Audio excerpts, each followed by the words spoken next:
म काठमाडौँ गएर झन्काले भएछु साथीहरू। अहिले म मेरो गाउँ आएको छु।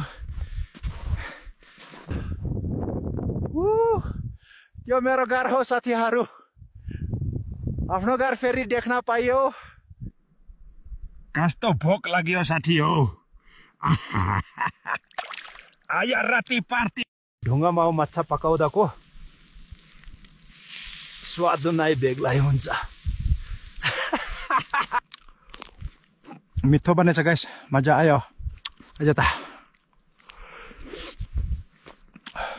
ओहो, यो ठाउँबाट भर्खर मनुष्यहरू हेरेका छन्।